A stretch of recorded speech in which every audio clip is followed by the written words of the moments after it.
Greetings, Legunus Delved here. Sorry, I was quickly getting the settings all tweaked up and whatnot. And, oh, it's because of the glasses that I'm wearing. I got usually there's this blue light that hurts my eyes on my webcam that lets me know when it's actually running. And I currently have the thing, well, I'm wearing these glasses, so it's editing that out. So that's actually quite pleasant for me. Anyway, though, let's get to it. So, Legunus. About a week ago, if not longer, I had a nightmare that genuinely woke me up at 3 in the morning. 3 in the doggone morning with its intensity. And holy fragging terror, I could not go back to sleep. I was genuinely like... not hyper, like, I might have been hyperventilating when I first woke up, but I was so freaked out. I literally looked over and saw my wife and still was afraid that she was dead. Not that I saw her dying in the dream, but it was like a world-ending scenario. And even though, okay, I'll just get into it. So, in the dream, I think I was at some kind of airport. Except the weird thing is, even though in the dream I knew it was an airport, for some reason there were a crap ton of semi-trucks. Like, there are those massive glass windows that you see in airports where outside there are all the semi-truck, all the, the runways and the jets and all that. And this one, it was an absolute bleeding crap ton of semi-trucks. For the life of me, that doesn't make any sense, but hey, dreams, and especially nightmares, rarely do. Moving on from that, in the dream, for some reason, I had to go to what was basically a liquor cabinet. I don't drink or anything in the dream. I wasn't intending to drink, but I think I was a bartender. I guess I was sort of like Sam Malone, who, by the way, Sam Malone doesn't drink because he's a massive alcoholic, but he does know alcohol and he does love people, so he thought start a bar, and for him it worked out pretty well. Anyway, though, in this nightmare, we didn't start off that way. I go to the liquor cabinet, and I start getting into it and getting out alcohol and all that. When, I start hearing screams. And I don't mean, like, scream like someone's just pulled out a gun and everyone's freaking out. About the gun going, oh no, there's a gun, or anything like that. I mean the massed screams of those who all know without doubt that they're going to die. And they're terrified beyond measure. I mean that kind. Where I started seeing people run. I started seeing destruction as things started being destroyed, and I was just seeing the debris. Semi-trucks were just smashing the gas and trying to run away. And I had this overwhelming feeling of, that's pointless. There's no reason to run. There's no point in running away. You'll just die tired.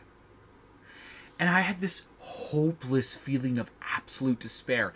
And the thought, literally, in the nightmare, the thought that kept going through my head was, I wish I was with my wife and my dog. I wish I was holding them right now. I wish I got to face the end with them. And I wish they didn't have to face it without me. That was the thought that tore me up, literally, in a nightmare. And it was so deep, and it was so intense. It hurts. I was scared. And this is where the nightmare gets a little funny, a little comedic. Some bald dude with a beard, no, he didn't look like me, runs up right then with, I think, a double-barrel shotgun, points it at me and goes, "Give me the liquor now!" And I remember thinking at the time, as I just looked at him, I was like, literally, in the dream, I was like, what the fudge, man? The world's ending. Why are you demanding at gunpoint liquor? I mean, I've heard lots of people go, if it was the end of the world, I'd walk up and be like, into the nearest bar and be like, give me a shot of your finest whiskey or something like that. And the bartender in the idyllic scenario isn't terrified. They just calmly pour out you a shot of a shot of whiskey, it would cost like $300, and just hands it to you, and you just start knocking them back, and someone's at the piano playing or jukebox playing or something. I don't know. I've heard that kind of scenario, but why was it like? What was he gonna do? Try to sell it? Is that what this dude was gonna try? The world's ending. What does it matter? Ask for a drink, dude. I'm not gonna care. I'm gonna give it to you. You're not gonna sell this. You're about to die along with literally everyone else in the world. I was just staring at this dude like dumbfounded. And there was some person there arguing with him, being like, "Why are you doing this, man? Don't do this." And I'm just like, I did not give any crap, no craps given whatsoever. I just stared dumbfounded at this guy like, yeah, go ahead and shoot me. It doesn't matter. And then I'd pay attention to the apocalypse incoming again. And I was like, back to the horrible depression and feeling pain. And then back to him just like, what the? Anyway, that basically sums up that nightmare. I woke up right after that, freaked out, had to reach over, make sure my wife was okay, make sure she was fine, still couldn't quite accept that it was a nightmare, had to make sure that the world hadn't just ended, and I was freaked out. I was absolutely freaked out. It hurt. I've genuinely never woken up feeling like that before. It was thoroughly painful, and I blame it on the fact that I took acetaminophen to counter a migraine that I've been getting the night before, which is part of the reason why I'm wearing these, to counter potential migraines that I get for me triggered from blue light. This helps block some of that. But, yeah, I had a migraine the night before. I took acetaminophen with migraine relief, acetaminophen, which has caffeine in it. Caffeine is a massive trigger for anxiety for me. I took it right before bed. Had a nightmare. Perfect recipe for a nightmare. It was horrific. Absolutely. And Anyway, that's enough about that, though. The next dream I had, which I want to call it almost like a horror mystery, because it definitely wasn't a nightmare by any means. It had my blood pumping with like the sheer like mystery of it all, but it wasn't a conventional dream by any means. It had mystery, intrigue, and just like some weird plot going on. It was absolutely funky. Anyway, though, what are the words? I'm trying to think here. So, I'll start out where this dream did. Once again, it was in a bar. I don't know why my dreams take me to bars. I've never been in a bar in my life. Not once. I might have passed by an airport. No, actually, I haven't been in an airport for probably 10 years. So no, I've probably not even passed by an airport bar. So yeah, I've never even been close to a bar as far as I know. Sorry, some difficulty breathing here. Probably ate the wrong thing somewhere. Did you get that? That was the synopsis of the whole dream. Anyway, if you don't speak Yonish, I'll spell it out for you. Gosh, none of you? Fine, I'll spell it out. Anyway, so, no, Penny girl. No, don't be so distracting. Go on. I speak Yonish. Oh, okay. What was the dream? There was a bar. I'm just watching the delayed video on my laptop and I saw you yawning. Oh. Anyway, yeah, that's Fijish, my wife back there. Anyway, no, go. Go. My dog won't take me seriously. Anyways, so, yeah, it starts at a bar, and there's this man who is a father trying to talk to a private detective.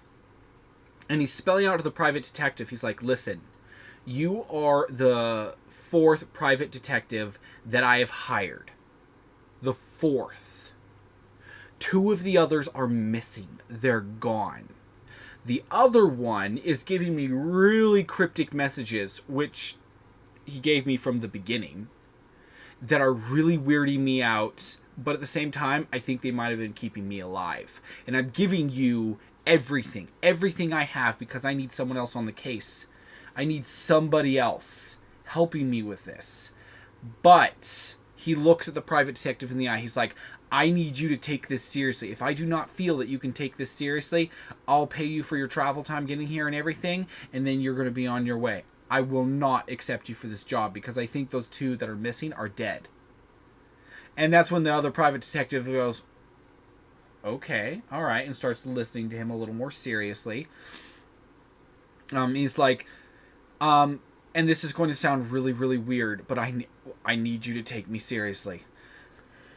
And he spells out from the beginning. It's like, my son went missing. I hired several private detectives who did, believe that it was a cult that might have taken him. They he shows them all, gives the private detective copies of all the evidence and whatnot. And he's like, at first I only hired 2 private detectives for this, but then I hired a 3rd. The reason why I hired the 3rd private detective was because he told me he had specialized knowledge of this cult. He knew their activities, and when the other 2 private detectives came and knocking in the area, it drew his attention, and he realized that I was a man with resources. And he's like, with your resources, I could potentially actually finally make some headway against these people. But it's like, at the same time, if you hire me, I need you to take what I say seriously, because once again, this is a really weird cult. They do things that are completely outlandish. They're freakish. I need you to take me seriously. And he's like, I had the money, I had the ability, so I just took the guy, I didn't exactly take the guy seriously, but I decided to actually hire him and see where it went, keep him at arm's length, but whatever. And so, and as it turns out, the guy did know what he was doing. And however, well, now I know that. Then I was getting more and more skeptical as he was giving me these weird instructions about the area. He told me never, ever stay more than one night in one place. Ever. Every time you sleep somewhere, go 4 miles away somewhere else. That seemed like the weirdest instruction. It was cryptic, it was strange, and I didn't really take it seriously. I followed it to a degree, except I just basically moved across town to another inn or whatever, and it wasn't that big of a deal to me. And he would let me know when he knew I wasn't following his instructions. He's like, listen, once again, I will leave. I'll take off. It's like, if you are not going to take this seriously, you're dead. It's like, either take this seriously or get out of town, blah, blah. And eventually, I actually started listening to him. I was like, you know what? I'm just going to humor him. It's going to be healthy for me. It's technically smart for me to constantly move around just in case the cult catches wind of me. This guy does have some common sense. And if he was a member of the cult, I don't know why he'd be telling me to be moving around so randomly. But anyway, and they communicated via drops. In other words, they would go somewhere, one of them would drop a message, and the other one would come by and then pick it up, make it a little more difficult for their communications to be tracked to one another, that kind of thing. And then the guy gets into the weirder areas. He's like, I started getting sloppy again, though, after being here for a little while. I was anxious about my son. One of my private detectives had just gone missing, and the other one was late on getting back to me, and I was getting really, really worried, and the weird eccentric private detective was the only one who was still getting me messages. I did not know what to do. I was like, what the frag? And at that point I was wondering, is he somehow tracking me? Like, he can see me drop by the Dropbox and he can track me from there. Has he gone and nailed my other private detectives? And that was when I'd been sleeping, and I didn't realize it, but what I'd done was I had actually come back to a familiar area, and I had slept right next, within line of sight of a previous campground. Like, literally, it was just across the clearing, but I didn't recognize it. didn't know the area all that well. It just looked like a good camping spot. So I laid down my tent and belongings, whatnot, and I slept. And well, anyway, I began to make slip-ups and mistakes like that. And eventually he sent me a message. He said, "They are aware of you." I did not know what that meant. Had no clue. Well, I mean, I got the impression that he said the cult was now aware of me. I was like, what's that supposed to mean? Of course they're aware of me. I have been asking around town about I've had private detectives asking around town for my son like crazy. They cannot find him. They cannot for the life of me or them find him. Of course they're going to realize that I'm here. But he didn't quite fully catch on to the sheer scope of what that meant. So, he continues to be really, really sloppy, and this is where he's like, this is where I genuinely really screwed up. I slept directly. I recognized an area that I'd been before. I didn't take anything seriously anymore. I was tired. Both of what I thought were my reliable private detectives were now officially missing.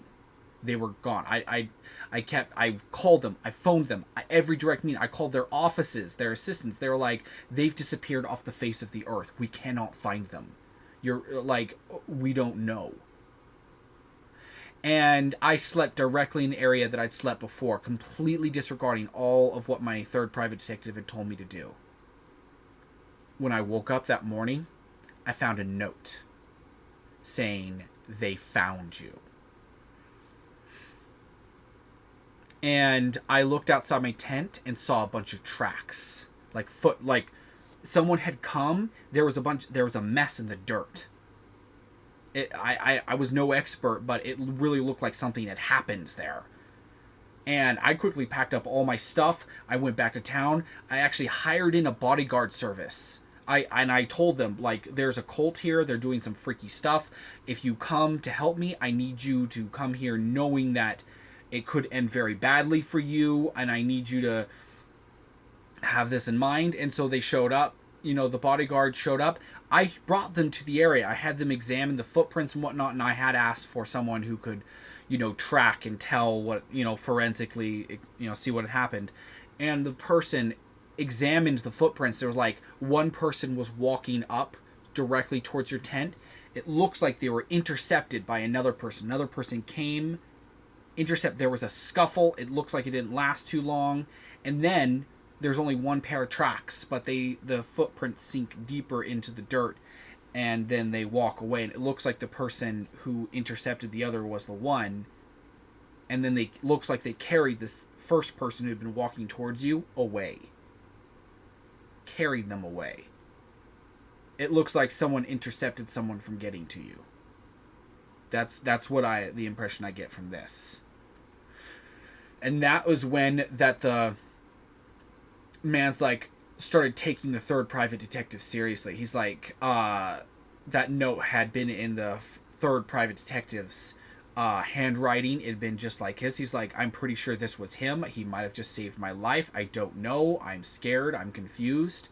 And he's telling all of this to the fourth private detective, who's sitting there looking at him going, okay, all right, I can work with this. So he's just like, but I need you to follow these directions. And the guy goes, the directions he gave you, where you can't stay in more than one night in one place, you have to continually move around, blah blah blah, and you can't be even within line of sight of another place you've been before, like those directions. That's absurd. And the guy's like, then I need you to leave. I'll pay for your travel expenses, blah blah blah. And the guy's like, okay, fine, I'll do it. And he's like, okay, I need you to go. You're not going to follow them. I'm not going to have another man dead on my conscience. And the guy's like, you don't know the other two are even dead. You just know they're missing. It's like, they've been dead for weeks. They've been missing for weeks. How often in your profession does somebody go missing for weeks and turn up just fine? Or just be lost in the woods when they're a professional? When they're a private detective? How often does that happen? You're telling me that with everything I've just told you, you're going to come at this casually and not pay attention to the weird eccentric person who's like blah blah. And finally the guy goes, you know what, that guy probably is actually watching you and spying on you and trying to freak you out and get you out of here, and he probably did take care of your other two private detectives. He probably did. Most likely. I'm telling you. And the guy's like, all right, well, I need you to leave. And the private detective eventually does agree to, he's like, if you give me this much of a raise and how much you're paying me, I will follow these instructions to the letter. It's going to be a huge hassle and it's going to be a pain on my plate, but I'll do it if you pay me this much. And the guy's like, done. Apparently he was some sort of seriously rich dude looking for his son, which is why the third private detective even approached him in the first place, because he recognized the guy had the resources to actually fund him and help him get things done. Now, this is where the dream does end. I don't remember anything more than this besides the meeting that the two had, and I did add on to it at points to fill in gaps either in my memory or in parts of the dream that just weren't there. But both of these dreams have me very much just like scratching my head going, whoa. I mean, the first one was terrifying and I would never want to relive it. The second one was actually really, really cool, and I'd absolutely love to relive that. That was awesome. But I'd love to get everybody's thoughts, feeling and opinion. I don't like to write about our world. I don't know why, but I really don't like to. Like, mystery novels, action, all that are based off of actual our society, Earth and all that. I don't like to.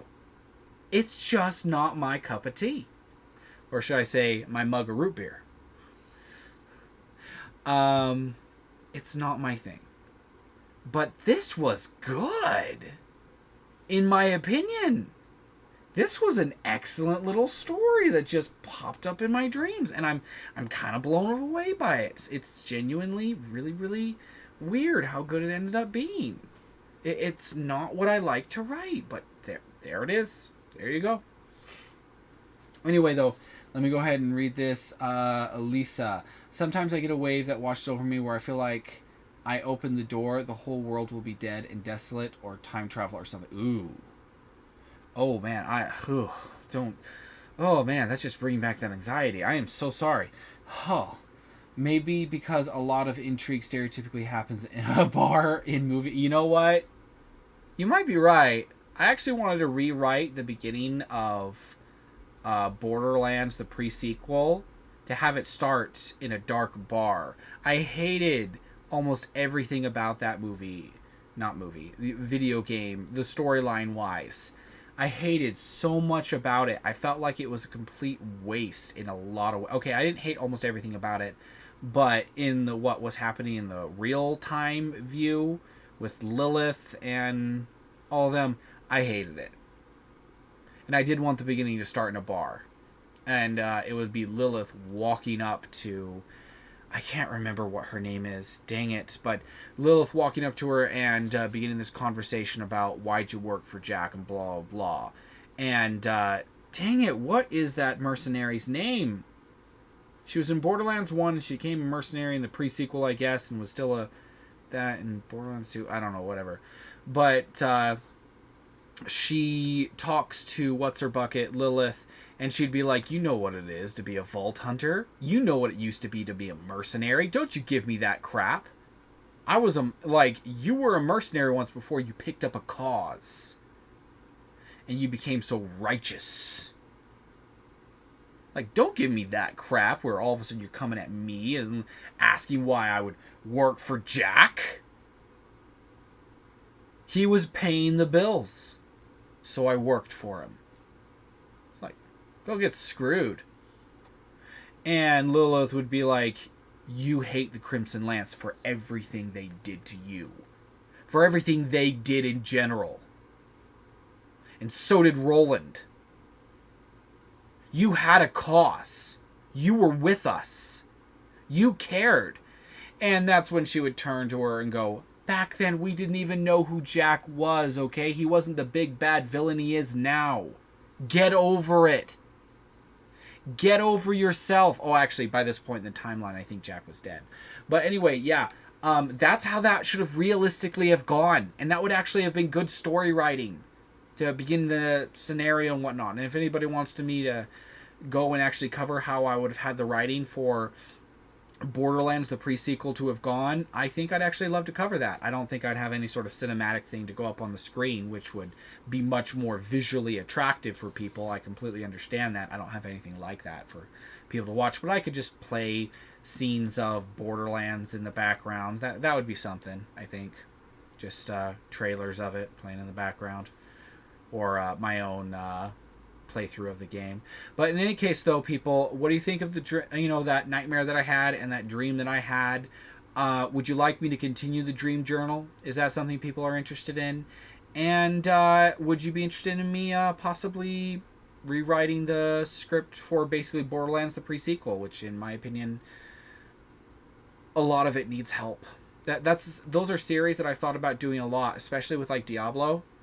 I feel like Diablo could be made to have a great storyline with not much work. Like, that first expansion, what was it? The Reaper, whatever? With Mal something or other. Dang it, it's been so long since I've played any of these games, I can't remember the characters' names, or maybe I'm just so traumatized from the bad storylines that my brain's like, nope, you will not remember this. Anyway, though, yeah, let me know what your thoughts are in the comment section below. I'd love to hear from you. And, yeah, thank you very much for tuning in. And remember, if you did enjoy this, please consider throwing a like up on the stream. And if you didn't, thank you for sticking around this long. And once again, thanks for tuning in, Legions. You're all abso-fraggin-lutely awesome. In any case, though, I'll be heading off now. I'll be looking forward to seeing some of your comments later and discussing things with you. So don't you all be getting into too much trouble, Legionists, or do. It's always up to you.